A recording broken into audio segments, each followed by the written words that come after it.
লক্ষ্য অর্জনের পথে যিনি এলেন ভ্রাতা হয়ে, উপলব্ধি করালেন লক্ষণ সম্পর্কে, শিখালেন মহাজাগতিক ভাষা, প্রকৃতির ভাষা, যে সীসাকে পরিণত করেন সোনায়। সে আর কেউ না, একজন অ্যালকেমিস্ট। তো আজকে আমি আলোচনা করব দ্য অ্যালকেমিস্ট পাওলো কুয়েলকো এই বইটি নিয়ে। এই বইটি লিখেছেন পাওলো কুয়েলকো, ব্রাজিলিয়ান লেখক।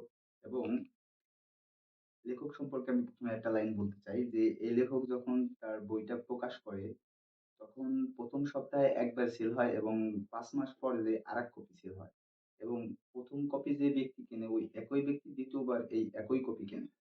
দেন ১ বছরের মধ্যে কোনো বই সেল হয় না। তখন প্রকাশনী করে কি এই তার প্রকাশনী থেকে এই বইটাকে বের করে দেয়। যদিও লেখকের কাছে এই বইটা তার ছেলে সন্তান সমতুল্য হতে পারে কিন্তু প্রকাশনীর কাছে তো আর তা না। তো লেখক বিশ্বাস করে প্রত্যেকটি মানুষের একটা পার্সোনাল লেজেন্ড আছে, সুপার পাওয়ার আছে। কেউ আর যদি সহজ ভাষায় বলি যে প্রত্যেকটা মানুষের একটা প্রতিভা আছে। তো লেখকের প্রতিভা আছে তার বই লেখা। তিনি বিশ্বাস করতেন যে এই বইটি তার মার্কেটে চলবে। এবং লেখক আরো বিশ্বাস করেন যদি কেউ কোনো কিছু মন থেকে চায় এই মহাবিশ্ব, পুরো মহাবিশ্ব তাকে সেটি পাইয়ে দেওয়ার জন্য সাহায্য করে। তো রীতিমতো লেখক ওই প্রকাশনী থেকে চিন্তা করে যে আরো ১০ টা প্রকাশনীতে যদি আমি কড়া নাড়ি, তো এক জায়গা না এক জায়গা আমার দ্বার খুলে যাবে। তো যে কথা সেই কাজ। পরবর্তীতে তার এই বইটি পৃথিবীর ইন্টারন্যাশনাল বেস্ট সেলার অন্তর্ভুক্ত হয় এবং ৮০ টিরও বেশি ভাষায় অনুদিত হয়।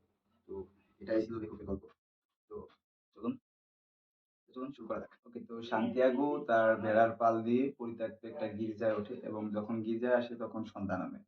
তো সান্তিয়াগো ওই রাত্রে স্বপ্নে দেখে যে পিরামিডের কাছে মরুভূমির ওই পাশে যে পিরামিডের কাছে পিরামিডের তলে গুপ্তধন রয়েছে। সে তার স্বপ্ন দেখে এবং এর আগেও এই স্বপ্নটি সে দেখে। তো স্বপ্ন এর ব্যাখ্যা জানার জন্য সে এক বৃদ্ধ মহিলার কাছে যায়। মহিলা সেই স্বপ্নের ব্যাখ্যা বলে এবং তাকে বলে যে ১০ ভাগের ১ ভাগ এই গুপ্তধনের ১০ ভাগের ১ ভাগ তাকে দেয়া লাগবে এবং সান্তিয়াগো রাজি হয়। এবং পরবর্তীতে সে আবার সামনের দিক আগায় তার ভেড়ার পাল নিয়ে। তখন তার সেই পথে এক বৃদ্ধর সাথে দেখা হয়, ফাতেমার সাথে দেখা হয়, এক্সপোর্টিক ব্যবসায়ীর সাথে দেখা হয়, অ্যালকেমিস্টের সাথে দেখা হয়। তো এখানে সবার কথা আসলে এরকম উল্লেখ করে বলা আমি এখান থেকে মেইন একটা টপিক পারবো। তখন বৃদ্ধ লোকের সাথে দেখা হয়, সেখানে টুইস্ট একটা কথা বৃদ্ধ লোক তাকে বলে যে পৃথিবীর সবচেয়ে বড় মিথ্যা কথা আছে যে আমাদের জীবনের একটি সুনির্দিষ্ট একটি সময় আছে না? আমাদের প্রত্যেকের জীবনের যে সুনির্দিষ্ট একটি সময় আছে এবং এই সময়ের মধ্যে আমাদের সাথে যা ঘটছে, এর উপর আমরা নিয়ন্ত্রণ হারিয়ে ফেলি। যখন আমরা নিয়ন্ত্রণ এর উপর হারিয়ে ফেলি, তখন আমাদের আসলে এগুলো ভাগ্য দ্বারা নির্মিত হয়ে যায়। এই ভাগ্যের দোষারোপ করি। এটাই হচ্ছে পৃথিবীর সবচেয়ে বড় মিথ্যা কথা।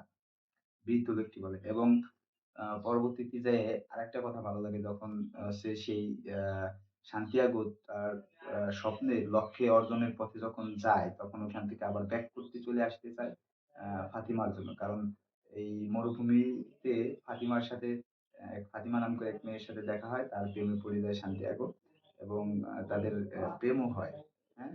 তো তারা যখন যায়, তখন চলে আসতে যায়, তখন অ্যালকেমিস্ট তাকে একটি কথা বলে যে মানুষ সুখের আসলে মূল রহস্য কি? তখন তাকে একটা হাতে একটা চামচ, একটা চায়ের চামচ এবং ভিতরে একটা তেলের ২ ফোঁটা দিয়ে তাকে ছেড়ে দেয় এবং বলে যে ২ ঘন্টা এটা ঘুরে সে আসবে আমার কাছে। তো আসে রীতিমতো সে ২ ঘন্টা ঘুরে তার কাছে আসে এবং দেখে যে তেল ঠিক আছে কিনা। তাকে বলে যে তেল ঠিক থাকবে এবং সে দেখে যে তেল ঠিক আছে। তখন তার কাছে জিজ্ঞাসা করে, "তুমি যখন ওখান দিয়ে ঘুরছিলা, তখন কি, কি দেখেছো?" তখন ও আসলে কোন দিক খেয়াল করেনি, তেমন দেখেনি। তার এখন ফোকাস ছিল ঐখানে। তো তখন তাকে বলে যে এ তোমার ফোকাস তো এখানে ছিল। তো তুমি ওইগুলো দেখবা কিভাবে? তো পরবর্তীতে আবার বলে যে, "তুমি ওই সবগুলো দেখবা। আবার এই ২ ফোঁটা যেন এটা নষ্ট না হয়।"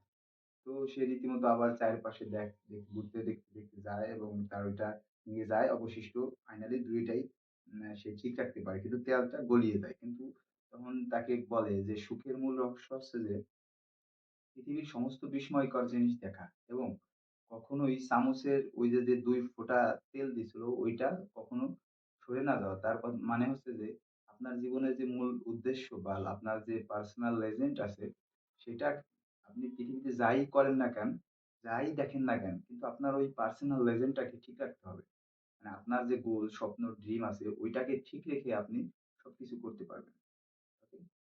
অ্যান্ড ফাইনালি যায় অ্যালকেমিস্ট সে যায়, সে গুপ্তধন পায় এবং গুপ্তধন সান্তিয়াগো গুপ্তধন কথা মতো তাদের ভাগ দেয়, এক বুড়োরে ভাগ দেয় এবং সান্তিয়াগো তখন তার গার্লফ্রেন্ডের কথা মনে ওঠে। তখন সে আছে অ্যালকেমিস্ট ওইখানে আরেকটা কথা বলে, সরি, অ্যালকেমিস্ট এই কথাটা বলতে চাইছিলাম, মাথায় রাখছিলাম। অ্যালকেমিস্ট বলে যে অ্যালকেমিস্ট যখন সীসাকে সোনায় পরিণত করে সান্তিয়াগোর সামনে, তখন সান্তিয়াগো বলে যে, "আমি কি এটা সোনায় পরিণত করতে পারবো?" তখন অ্যালকেমিস্ট তাকে একটা উত্তর দেয় যে, "তোমার কাজ হচ্ছে গুপ্তধন খোঁজা। তোমার ওই গুপ্তধন উদ্ধার করা হচ্ছে তোমার কাজ। আর এটাকে সোনায় পরিণত করা হচ্ছে আমার কাজ।"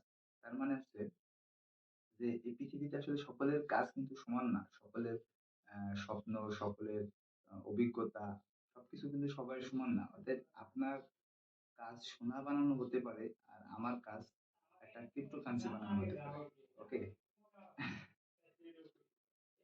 তো এরপর শেষের দিকে যখন সান্তিয়াগো তার গার্লফ্রেন্ডের সাথে মানে কথা বলার করে, মানে চেষ্টা করে, তখন অ্যালকেমিস্ট তাকে বাতাসে পরিণত হওয়ার জন্য একটা চ্যালেঞ্জ দেওয়া হয়।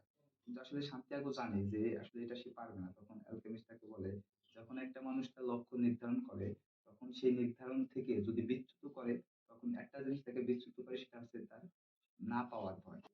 অর্থাৎ যদি আপনার কোনো ওই লক্ষ্য নির্ধারণ করার পর যদি মনে করেন যে এটা পাবেন না, তাহলে আসলে এটা পাওয়ার চান্স কমে যায়। তো সান্তিয়াগো বলে, যদি আসলে আমি এটা করার অবস্থায় যদি না পারি, তখন অ্যালকেমিস্ট একটা সুন্দর কথা বলে। যে কথাটা আসলে আমার খুব ভালো লাগছে। রিয়েলি মন থেকে বলতেছি।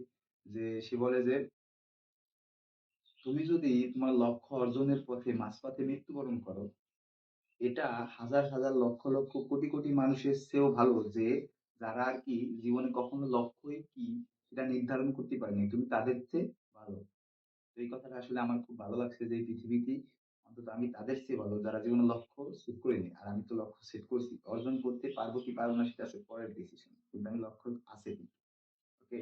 তো এই বইটা যদি আপনি পড়েন তো আসলে অনেক মজা পাবেন এবং অনেক সহজ সরল ভাষায় লেখা হয়েছে। যদি ক্ষুদ্র পাঠক, আমার মতন ক্ষুদ্র পাঠক আপনি যদি একবারও পড়েন, এই বইটা একবার পড়লেও অনেক কিছু শিখতে পারবেন। আর এই বই থেকে আপনি অনেক কিছু নিতে পারবেন।